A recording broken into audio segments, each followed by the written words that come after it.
नमस्कार। आप सुन रहे हैं किताब घर और मैं हूं अरिसुदन। किताब घर में हम बात करते हैं हिंदी किताबों पर, नई पुरानी हर तरह की, चाहे कल्पना हो, इतिहास, कविता, कहानी या व्यंग्य। हर शनिवार हम एक लाइव सेशन करते हैं, आप भी उसमें जुड़ सकते हैं। लिंक यहीं नोट्स में दिया हुआ है। हमारी आज की किताब है मनीषा कुलश्रेष्ठ जी की लिखी हुई मल्लिका। तो चलिए सुनते हैं किताब घर में आज की चर्चा। सुप्रिया को हमने खास तौर पर इसलिए आमंत्रित किया क्योंकि पहली बात तो ये किताब उन्हीं का सुझाव थी। उन्होंने जो कुछ किताबों के सुझाव दिए उसमें एक मल्लिका है, और सुप्रिया ने मनीषा कुलश्रेष्ठ की सारी किताबें पढ़ी हैं। उनको इतनी अच्छी लगी हैं कि उन्होंने इसको लोगों को गिफ्ट के तौर पर भी दिया है। कुछ किताबें हमें खुद को इतनी अच्छी लगती हैं कि हम उनको अपने दोस्तों को गिफ्ट करते हैं। इसलिए सुप्रिया जी का यहाँ आना तो बनता था बिल्कुल, और इस बारे में बात करना। तो चलिए हम शुरू करते हैं। हमारा हमने मंच तैयार किया है किताब घर का। पहले हमने 2 किताबें डिस्कस की थी, पिछले हफ्ते और उससे पिछले हफ्ते। आज हम बात कर रहे हैं मल्लिका की। मल्लिका जो मनीषा कुलश्रेष्ठ की लिखी हुई किताब है, और शायद उनकी सबसे प्रसिद्ध किताब है मल्लिका। शायद उनको भी सबसे प्रिय है ये किताब, उन्होंने जितनी भी किताबें लिखी हैं उनमें से। और मैंने ये किताब पढ़ी थी करीब 2 साल पहले, तो मुझे इसका सारा कथानक पूरी तरह से याद नहीं है कि क्या क्या इसमें से मैं उद्धृत करूं, क्या नहीं करूं, और वहां पर सुप्रिया जी मेरी मदद करेंगी। लेकिन जो मुझे पता है इस किताब के बारे में, जो विशेष बात है वो ये है कि हम भारतेंदु हरिश्चंद्र के बारे में काफ़ी जानते हैं, काफ़ी उनके बारे में पढ़ा है। भारत के पुनर्जागरण का जब जिक्र आता है, हिंदी लेखन का, साहित्य का जब जिक्र आता है, लेकिन मल्लिका जो है उनकी प्रेमिका, वो कहीं हाशिए पर रह जाती हैं। उस बारे में किसी ने नहीं लिखा, उस बारे में कोई लिखता भी नहीं था, चाहे कोई भी व्यक्ति हो। उसी विषय को उठाया है मनीषा ने, और मनीषा ने खुद इस पर काफ़ी शोध किया है। वो उन जगहों पर भी गई हैं जहाँ जहाँ का जिक्र हो सकता था मल्लिका की कहानी में, और जहाँ से भी छोटी से छोटी इन्फॉर्मेशन कोई मिल सकती थी वो सब उन्होंने उठाया है। और उसके बाद जैसा कहते हैं कि जो लेखक होता है, कलाकार, कवि जो होता है, एक तो यथार्थ की जो ज़मीन है उसमें अपने अनुभव और कल्पना से एक पौधा लगाता है। तो वो पौधा जो है वो कभी कविता के रूप में आता है, कभी किताब के रूप में आता है। तो वही काम मनीषा ने किया है। उनको जो जो तथ्य मिले उन तथ्यों पर उन्होंने अपनी कल्पनाशीलता के साथ काफ़ी सारे आयाम उसमें जोड़े, और एक कहानी बुनी जो उस छोटे से जिक्र को पूरा एक मूर्त रूप दे देती है। अगर वो कहें कि जो एक पात्र था उसके अंदर उन्होंने आत्मा डाल दी है, मल्लिका के अंदर। तो ये मेरी समझ थी इस किताब को लेकर, और बहुत ही अच्छे तरीके से लिखी है। इसमें बड़े सुंदर सुंदर कई सारी चीज़ें थी, कई सारे प्रतीक थे प्रेम के, जो प्रेम बहुत बौद्धिक था। मनीषा खुद इस किताब की शुरुआत में कहती हैं कि ये किताब जो है, ये उन सब स्त्रियों के नाम है जिन्हें कला, साहित्य, विज्ञान, यहाँ तक कि इतिहास से भी विलुप्त कर दिया गया। तो इस तरह से वो इस किताब की शुरुआत करती हैं। लेकिन मैं थोड़ा सा रुकूंगा और सुप्रिया से सुनूंगा। सुप्रिया, आप क्या कहती हैं? मनीषा जी की किताबों की ना कुछ बातें बहुत खास होती हैं। अगर आप देखेंगे, कोई भी किताब उनकी उठा लीजिए, पहली चीज भाषा को लेके, बेशक उन्होंने उस कालखंड को लिखा पर पूरी तरह से वो भाषा को लेकर चली, चरित्रों को साथ में वो जोड़ते हुए चली। चाहे चंद्र बाबू का किस्सा हो, चाहे ईश्वर चंद्र विद्यासागर का किस्सा हो बीच बीच में, या जो भी है, भाषा को लेकर। और जहाँ उनको लगा कि मुझे बांग्ला चाहिए, वहाँ उन्होंने उसको बांग्ला पुट भी दिया कहानी को बीच में, चरित्रों के हिसाब से। जैसे कई लोग जब लिखते हैं तो वो अपनी भाषा में चरित्रों से बात कराते हैं, लेकिन जब मनीषा जी लिखती हैं तो उनके चरित्र अपनी भाषा में बात करते हैं। दूसरा, आप पूरी किताब में देखिए, आपको प्रकृति से हटता हुआ कुछ नजर नहीं आएगा। आप जहाँ भी देखेंगे आपको नदी का किनारा है, या जो उसके चरित्र हैं, अपनी मल्लिका जो उन्होंने लिखा, उसके चरित्र उनके घर आंगन का हो या उनकी उदासी को उन्हें दिखाना हो, तो वो तमाल नदी के किनारे चली जाती हैं, उसके बाद वो काशी चली जाती हैं। हर जगह पर चरित्र चित्रण उनकी विशेषता है। पूरी किताब में आप शुरू से लेके आखिर तक देखिए, प्रकृति और भाषा, उन्होंने दोनों को बहुत अच्छे से संभाल के चले हैं। आप क्या सोचते हैं इस बारे में, रिसुदन जी? जी बिल्कुल। और अगर आप मनीषा को जानते हैं तो वो स्वयं प्रकृति प्रेमी हैं। आप कभी भी देख लीजिए, उनके जितने भी इनिशिएटिव्स होते हैं, बहुत सारे काम करती हैं प्रकृति के लिए, पंछियों के लिए, चिड़ियाओं के लिए। उन्होंने अभी अभी अपना नया घर बनाया जयपुर में। सबसे पहले उन्होंने जगह एक रखी है कि वहाँ पर पंछी आकर गर्मियों में पानी पी सकें, राजस्थान की गर्मी में। ये सारे काम वो करती रहती हैं। प्रकृति उनकी किताबों में और उनके लेखन में वो हमेशा उसकी एक परमानेंट जगह है। मल्लिका को ले लीजिए, मल्लिका में एक मैना है, मल्लिका के पास सारिका जो बोलती है इंसानों की तरह। और प्रकृति का जो चित्रण आपने कहा, नदियों के किनारे जो उनका जन्म स्थान था मेदिनीपुर, वहाँ का जो प्रकृति चित्रण है, और वो जो कहती हैं यहाँ पर उन्होंने यथार्थ को कल्पना के साथ जोड़ा है कि उनके पिता की जो बगिया थी छोटी सी, उसमें अलग अलग तरह के पुष्प होते थे, और उन्हीं पुष्पों से उठाकर उन्होंने अपनी दोनों बेटियों का नाम रखा था। हाँ, शेफाली जहाँ वो और मल्लिका। कहती है, हाँ, बाबा की कविता, जहाँ दोनों बहनें कमलिनी और नलिनी एक श्राप के कारण एक दूसरे को नहीं देख पाती। तो जी। यही फर्क उन दोनों बहनों में भी था। जो शिवली थी, जो उनकी बड़ी बहन थी, वो इनसे बिल्कुल उलट थी अपने स्वभाव में, और उसका पूरे जहाँ जहाँ उसका चित्रण आता है बहुत व्यवहारिक रूप से आता है मल्लिका में, जैसा उनका स्वभाव है। और जहाँ जहाँ मल्लिका का आता है, बार बार आप देखिए 3-4 जगह कहा गया कि पलायन। जब उनको लगता है यहाँ से जाना है, वो पलायन कर देती है, चाहे अपनी बहन के घर से जा रही हो, या चंद्र बाबू के घर से जा रही हो, चाहे अपने खुद के घर से जा रही हो। तो मल्लिका की प्रवृत्ति को पलायनवादी दिखाया हर जगह से। आखिर में भी वो मेरे ख्याल वृंदावन को निकल जाती हैं भारतेंदु जी की मृत्यु के पश्चात। हाँ जी, हाँ जी। मल्लिका का चरित्र पूरी किताब में पलायनवादी ही रहा है।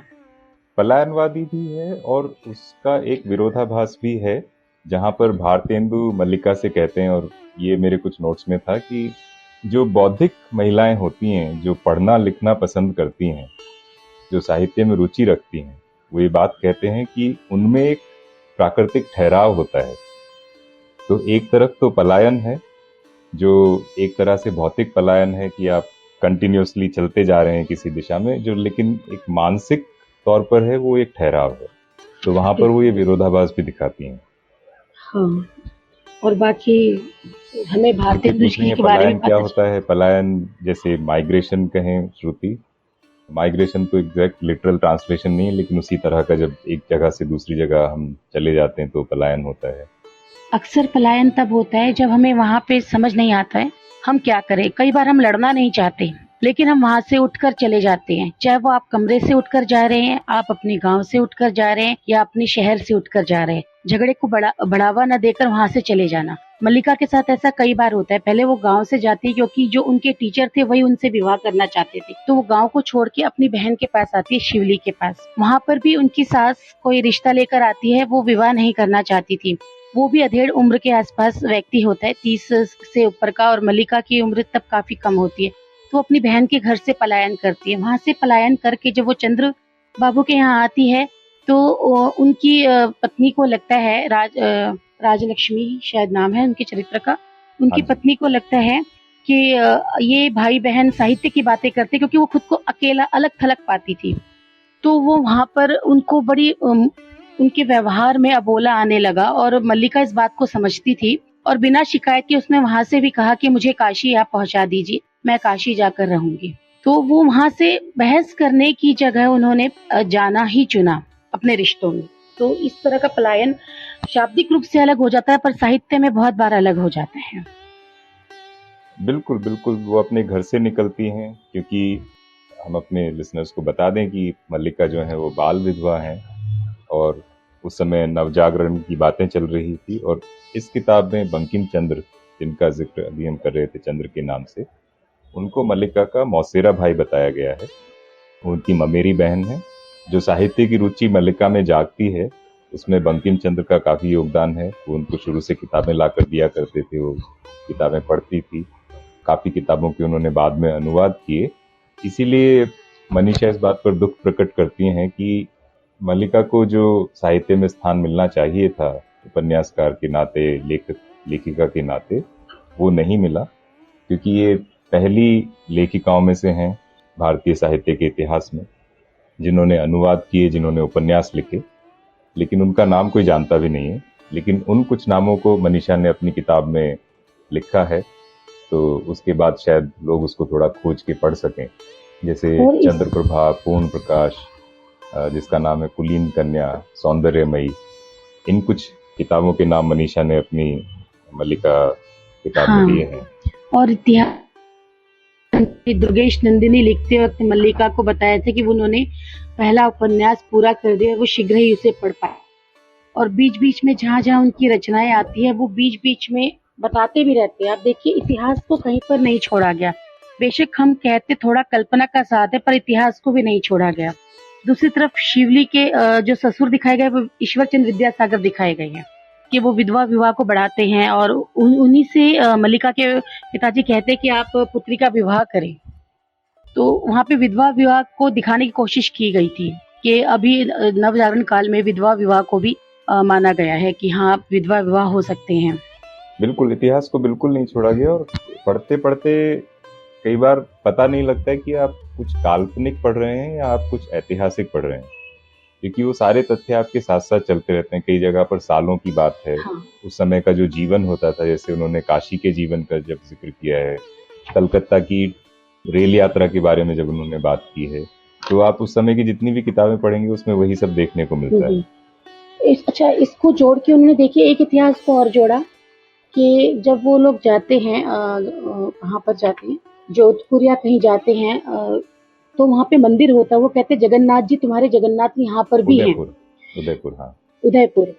वो मंदिर में जाते हैं, देखिए उस इतिहास को भी नहीं छोड़ा कि जब वो कहते हैं, एक किंवदंती सुनाते हैं कि मैं तो खुद वहाँ आ रहा था, तुम यहाँ जगन्नाथ क्यों आए, वहाँ के राजा को। फिर वो जाकर के वहाँ पर जगन्नाथ का मंदिर का निर्माण करते हैं, तो मल्लिका को वो खत लिखते हुए कहते हैं कि देखो तुम्हारे जगन्नाथ मेरा यहाँ भी ध्यान रखेंगे, क्योंकि मल्लिका को बहुत समय से उनकी कोई खबर नहीं मिल रही होती है। और वो जो उनकी उद्विग्नता थी मल्लिका से बात करके, वो कहते हैं मैं खतों में पागलों की भांति तुम्हें खोज रहा था, फिर मुझे ध्यान आया कि तुम्हें तो मैंने अपना पता ही नहीं दिया, तो मैं तुम्हें खत लिखता ही कैसे।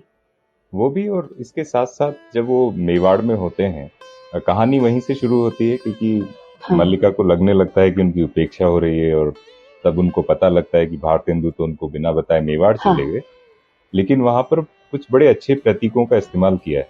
जैसे धर्मवीर भारती की जो किताब है कनुप्रिया, उसमें जो राधा कृष्ण का रिश्ता है, जहाँ राधा हमेशा सवाल करती रहती हैं कि कृष्ण तुम मेरे कौन हो, मैं तुम्हारी कौन हूँ, तो उसी तरह की कुछ बातें इसमें हैं। और यहाँ जब वो मेवाड़ में होते हैं तो प्रतीक होता है मीरा का, क्योंकि मीरा की भक्ति में कृष्ण शाश्वत तो कहीं नहीं थे, और वो उसी जगह पे खड़े होकर ये सब बातें करते हैं। मीरा की भक्ति की डायरेक्ट कोई बात नहीं कहता, लेकिन आपको पता लग जाता है जब मीरा मंदिर की बात आती है। हाँ, बिल्कुल बिल्कुल। और कोई कुछ पूछना चाहेगा? विश्व, आप क्या कहेंगे? जी हर्षवर्धन जी, मैंने अभी पढ़ना शुरू ही किया है, तो मेरे लिए सबसे बड़ी प्यारी चीज़ ये रही कि किसी ने ऐसे विषय पे लिखना सोचा जिसके बारे में ज़्यादा इतिहास नहीं है मौजूद। तो वो उस मामले में देखता हूँ, किताब छोटी नहीं है, किताब है इसमें जिसमें काफ़ी कंटेंट है। इसका मतलब यह है कि काफ़ी रिसर्च किया गया है, जो सुप्रिया जी ने बताया भी, मनीषा जी ने शुरू में लिखा भी है ये, कि इसमें कुछ चीज़ें मिली हैं यहाँ वहाँ से, बाकी चीज़ें उन्हें सोचनी पड़ी। जो चीज़ें उन्हें बाहर से नहीं मिली वो उन्हें अपने अंदर ढूंढनी पड़ी।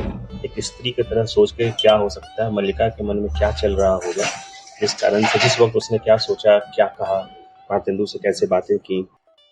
और ये बड़ा ही अच्छा उन्होंने बताया है कि भारतेंदु से प्रेरित होकर उन्होंने बांग्ला से हिंदी में 3 उपन्यास ये ट्रांसलेट किए, लेकिन उसका उल्टा भी हुआ। जब उन्होंने 3 उपन्यास कर दिए थे ट्रांसलेट, तो भारतेंदु उनसे प्रभावित हुए, उन्होंने हिंदी में उपन्यास लिखा, और फिर एक तरह से कहा जाए तो भारतेंदु युग पूरा का पूरा बन गया। तो हिंदी साहित्य को भी मल्लिका का शुक्रगुजार होना चाहिए कि जिस कारण उन्हें भारतेंदु मिले।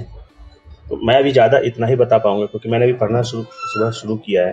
कुछ दिनों में इससे पूरा पढ़ लूँगा तो इतनी बातें मालूम चलेंगी जितनी आपने या सुप्रिया जी ने बताई। बिल्कुल, और आपने एक बहुत अच्छी बात कही विश्व की, मनीषा को इस चरित्र के अंदर घुसना पड़ा, कुछ उन्होंने अपने मन से लिखा, और वो खुद किताब की शुरुआत में बात कहती हैं कि मल्लिका की कथा जो है वो गल्प होते हुए भी एक संपूर्ण व्यक्ति की कहानी है, जो हाड़ मास से बना है, उन्हीं बीते वक्तों में जीता हुआ, सांस लेता हुआ। उसके होने के अल्प ही सही, ओझल ही सही, मगर प्रमाण तो है। और ये एक जगह पर लिखती हैं बड़ी सुंदर सी बात, मैं देखता हूँ उन्होंने कहाँ लिखा है।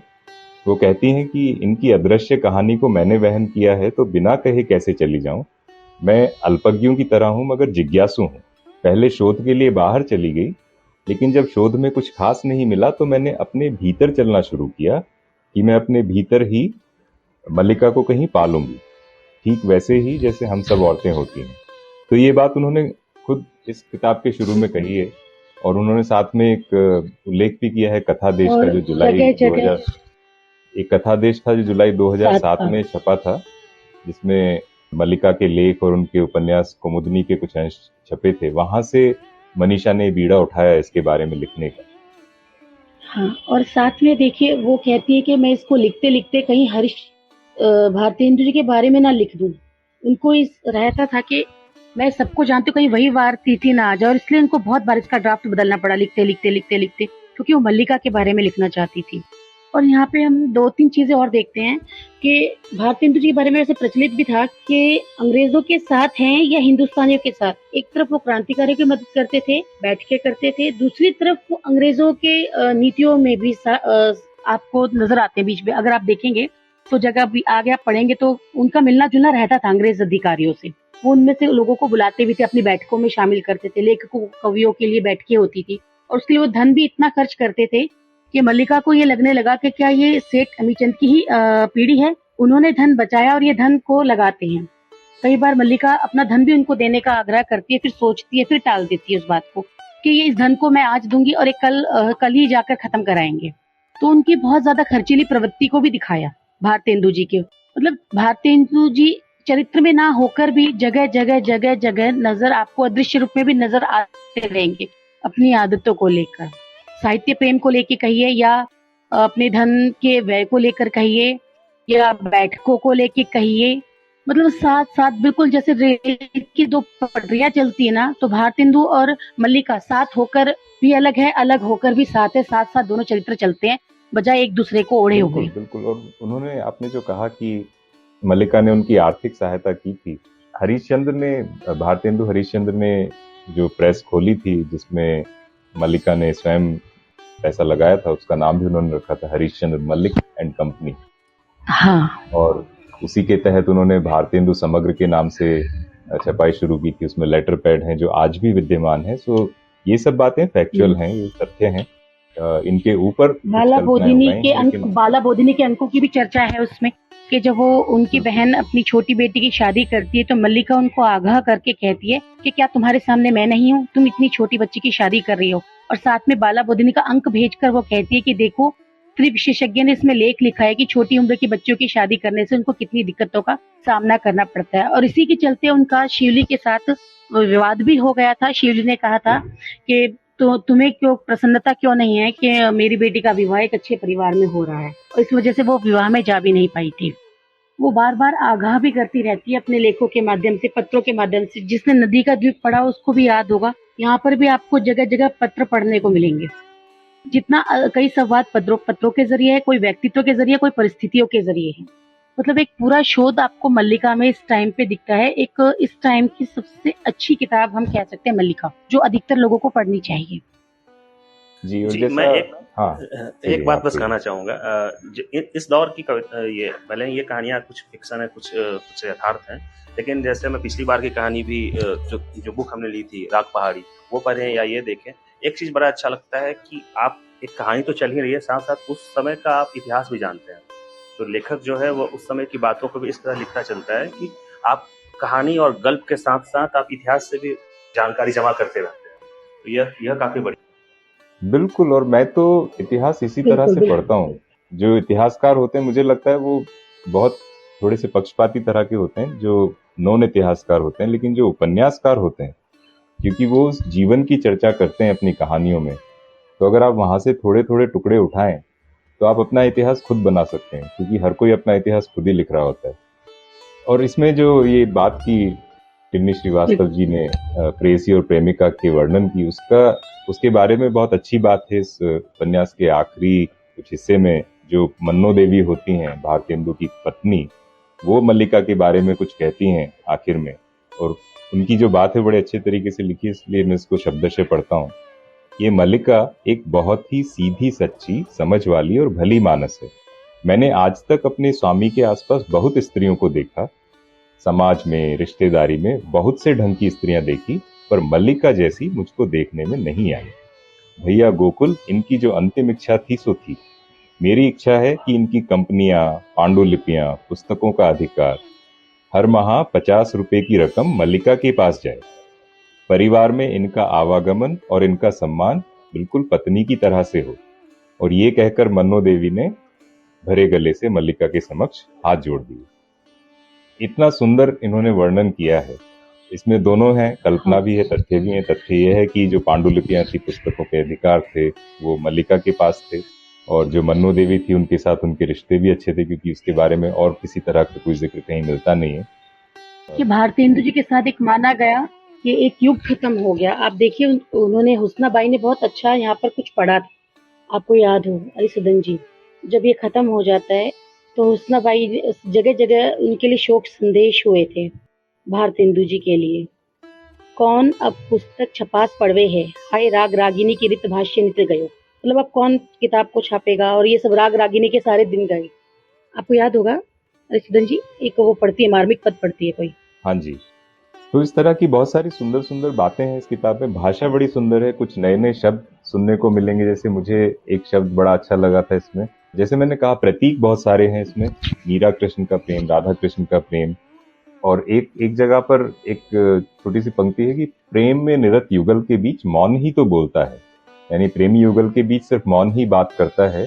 बिहारी लाल कहते हैं कि जब घुंघरू मौन हो जाते हैं तो किंकिणी की बारी आती है। तो बड़ी सुंदर सी बात है। किंकिणी क्या होती है? वो करधनी जो घुंघरुओं को बांधे रखती है, जिसकी आवाज वैसे तो नहीं आती, लेकिन जब घुंघरू बोलना बंद कर देते हैं तो उस धागे की आवाज आती है। तो प्रेमियों के बीच में ये मौन ही बोलता है। तो इस तरह की कई सारी सुंदर सुंदर बातें हैं। कुछ नए शब्द भी इसमें इस्तेमाल किए हैं। मनीषा खुद राजस्थान की हैं, तो कई बार वो कुछ राजस्थानी शब्द भी प्रयोग में लाती हैं बड़े अच्छे तरीके से। मेरे ख्याल से हमारी चर्चा का तो समय हो गया, 22 सेकंड बचे हैं। तो सबका बहुत बहुत धन्यवाद। सुप्रिया जी, क्या कहेंगी आप इस बारे में आखिरी शब्द? मैं ये कहूँगी कि एक बहुत बेहतरीन किताब है और सभी को पढ़नी चाहिए। इतिहास के लिए, भाषा के लिए और प्रतीकों के लिए। ये थी इस हफ्ते की किताब। अगले अंक की किताब होगी अज्ञेय द्वारा लिखी हुई नदी के द्वीप। हमसे जुड़ने के लिए आपका बहुत बहुत धन्यवाद। स्वस्थ रहें, प्रसन्न रहें, और हाँ, इस चैनल को लाइक और सब्सक्राइब करना ना भूलें।